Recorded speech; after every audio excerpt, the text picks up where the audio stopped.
Imagina un mundo donde las emociones están prohibidas, donde los sueños se consideran delitos y la libertad es solo una leyenda. Ahora imagina a 8 rebeldes que desafían todo eso.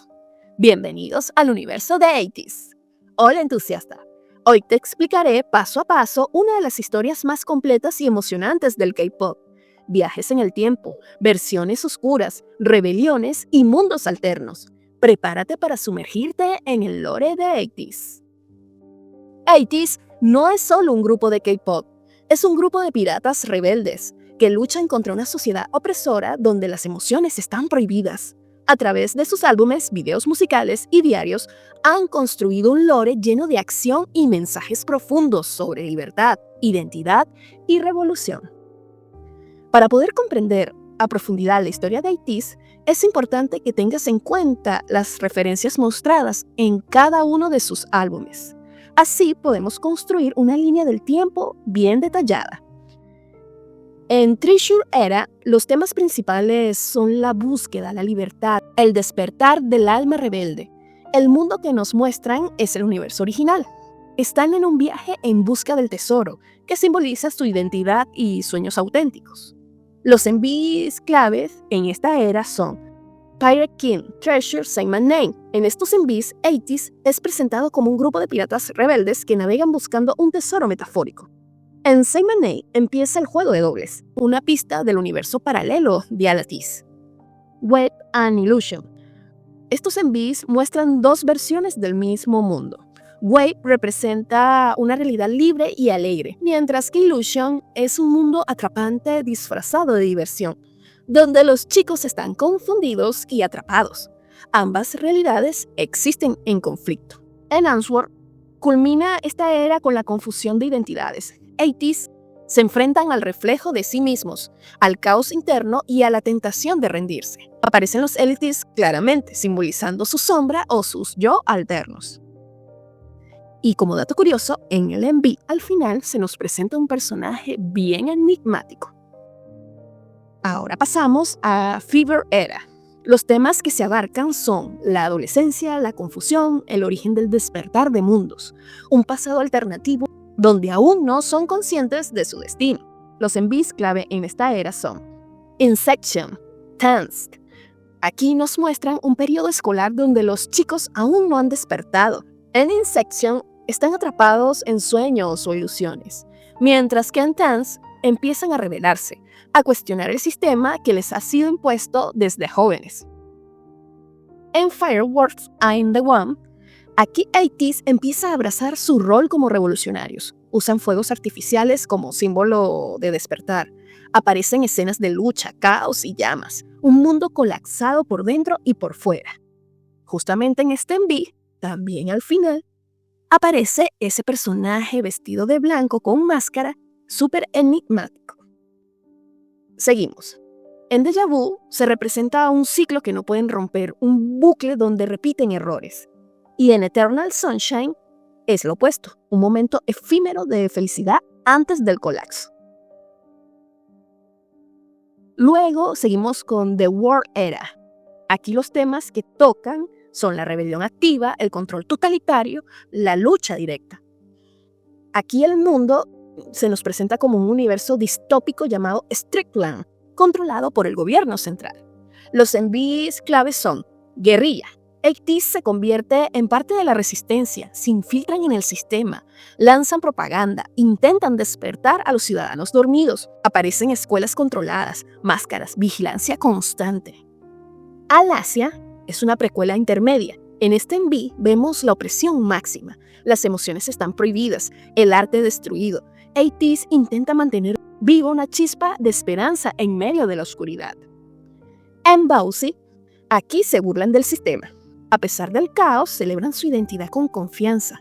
Let's Get Bouncy es un grito de libertad. Y justamente en este MV vemos cómo los chicos eliminan al personaje vestido de blanco de una forma inesperada. Seguimos. En Crazy 4 muestran el enfrentamiento más brutal con 80s y la desorientación total del sistema. ¿Quiénes son los verdaderos 80s? El caos es absoluto. Y esto se pone mejor. En Golden Hour Era Los temas a tratar son la alienación moderna, el éxito falso y el humor como rebeldía. El mundo que nos muestran es una sociedad aparentemente perfecta, pero vacía y deshumanizada. Los MBE clave en esta era son Work. Aquí ATIS trabajan en oficinas rígidas haciendo tareas absurdas sin sentido, pero fingiendo alegría. El sarcasmo reina. Usan el humor para exponer cómo la sociedad moderna aplasta la autenticidad bajo máscaras de éxito y productividad. Eyes on my tea. Este MBE es la contraparte oscura de Work. Si en ese MBE se destacó la luz del amanecer, aquí tenemos el ocaso, el control financiero aparente suceso que esconde la manipulación emocional. Aquí no hay avance en la línea narrativa del lore. Y por último tenemos Lemon Drop, que es su más reciente MBE. Para poder explicar este MBE, primero debemos tener en cuenta lo mostrado en Golden Hour parte 2 en la entrada del diario de Guyon, en donde explican que Guyon, sintiéndose separado emocionalmente del resto del grupo, usa el sopro con la intención de revivir los lazos perdidos entre ellos, llevándolos a un estado donde todos se sientan igual de felices como lo fue en el pasado. Es un intento desesperado de restaurar la unidad emocional. Este acto no es malintencionado, pero sí peligroso, ya que altera la realidad de los demás sin su consentimiento. Ahora bien, ¿pero qué es el sopro? El sopro es una especie de artefacto emocional o fuente de energía que le permite a quien lo use canalizar sus sentimientos de forma tan intensa que pueden afectar la realidad o los recuerdos de los demás. En Lemon Drop es donde más se visualiza el efecto del sopro. Aunque el objeto no aparece físicamente, vemos a los chicos en escenarios surrealistas que evocan nostalgia, libertad y unión. Los colores brillantes, las coreografías juguetonas y el aire de verano alegre parecen salidos de un recuerdo perfecto, pero no todo se siente natural. Todo tiene un tono soñador, como si fuera una memoria impuesta o distorsionada. Esto ha llevado a muchos fans a interpretar que Lemon Drop muestra el resultado del deseo de Guyon, al haber usado el sopro para llevar a todos a este estado idealizado de amistad. Ahora bien, ¿qué elementos conectan todas las eras? El reloj de arena, que es un dispositivo que le permite a los chicos viajar entre dimensiones y líneas de tiempo. Los Adatis, sus dobles oscuros o versiones alternas, que representan lo que podrían convertirse si se dejan controlar. El diario de Zeta. Este diario contiene fragmentos escritos incluidos en los álbumes que revelan pensamientos internos y claves del lore. El enmascarado de blanco.